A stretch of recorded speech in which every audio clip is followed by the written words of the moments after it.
Today, we're going to break down this exhausting, totally invisible trap of worldly comparison that, let's be real, pretty much all of us fall into. But more importantly, we are going to discover the absolute freedom of stepping into your true, unique design. Okay, let's dive right in by asking a really tough question. Think about your everyday routine. How often do you find yourself mindlessly scrolling your feeds, or just walking down the hall at school and secretly looking for the things you're missing? You see someone else's highlight reel, their talents, their friend group, their amazing opportunities, and suddenly your own life just feels kind of blah. Well, you might not even realize it, but you're actually playing a game with your life. And that brings us to section 1, the spot the difference game. So we all know the rules to this game, right? You've definitely played it on the back of a cereal box or in a doctor's waiting room when you were a kid.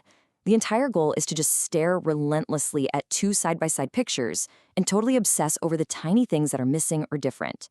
A missing cloud over here, a slightly different colored shirt over there. You are literally training your brain to hunt for subtle discrepancies and flaws. Now, the irony here is just staggering. When we play this exact same game with our own unique lives, trying to spot the differences between our spiritual journey or our blessings and someone else's, nobody wins. Like, no one. When we do this in the Christian life, it doesn't make us better. It only breeds self-depreciation, envy, and a whole lot of anxiety. You're basically hardwiring yourself to feel inadequate. Let's look at how this builds in section 2, the compare and despair trap. Listen to this absolutely powerful warning from the Apostle Paul in 2 Corinthians 10:12. He says, "For we dare not make ourselves of the number or compare ourselves with some that commend themselves, but they measuring themselves by themselves and comparing themselves among themselves are not wise." Paul is incredibly clear here. It is a total dead-end street. Measuring our worth against our peers is a trap that completely distorts reality. It's just not wise. And this trap, it's brilliantly illustrated by the story of Cain in the Bible. Just watch how fast this spirals. Step 1, Cain essentially plays spot the difference. He compares his offering to his brother Abel's. Step 2, he sees God favor Abel's offering. In step 3, instead of turning inward and focusing on his own relationship with God, he gets intensely angry. This is exactly what the compare and despair mindset does to us. It takes our eyes off our own unique race and spirals incredibly fast into some really dark, sinful stuff. Which leads us perfectly into section 3, miscalculating your true worth. Okay, just look at this chart for a second. This is basically what our brains look like when we get caught in this trap. A massive 99% of our mental energy gets sucked into obsessing over the minute differences between us and the person sitting next to us in class. And that tiny little 1% sliver, that is our ability to actually see God's big picture masterpiece. When we do this, we're basically questioning God's intentional design. We're saying, "God, you messed up. I wish I was them." And man, we lose our joy and totally miss the masterpiece He created right in us.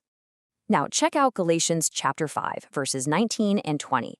Notice that sneaky little word tucked right into the middle of that really intense list: emulations. In this context, emulation isn't about being inspired by a role model. No, it is the toxic, jealous competition of trying to be a complete carbon copy of someone else. It is literally listed right alongside hatred and wrath, because honestly, that's the kind of internal destruction it causes when we try to force ourselves into someone else's mold. I really want to slow down right here because I need you to let this truth sink in. God creates you intentionally. Think of it like a giant, beautiful storybook. Different pictures serve completely different purposes to tell the story, right? Well, you have a specific purpose. God is not up there holding your picture next to your best friend's picture and playing spot the difference. He's just not. You are called to run your own race and use the specific, awesome strengths He provided you. So, is there any good way to do this? Let's check out section 4. The only healthy comparison. We are going to shift gears here for a massive paradigm shift. Are you ready? The only healthy comparison you can ever make is between your current self and Christ. That's it, period. When you look at Jesus, the result isn't jealousy. It's not this heavy feeling of inadequacy. The result is transformation. It highlights these beautiful opportunities to grow spiritually and become more like Him, rather than just stressing out trying to become less like someone else. And Ephesians chapter 5 gives us our new game plan.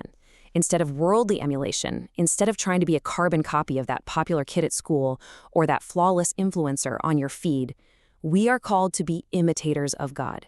We are called to walk in love, just as Christ loved us. and to actually celebrate the unique, crazy cool gifts he gave us for his purpose. Let's wrap this all up in Section 5, Imitating Christ Today. Let's definitively contrast these two ideas because the difference is night and day. On the left side of the table, you have worldly emulation. The goal is being a carbon copy, you're completely motivated by jealous competition, and your entire focus is just conforming to whatever trend is happening today. It's exhausting. But biblical emulation, the goal is the intentional imitation of Jesus. The motivation is a positive pursuit of holiness, and your focus is simply walking in kindness and love. It is a completely different, totally liberating way to live.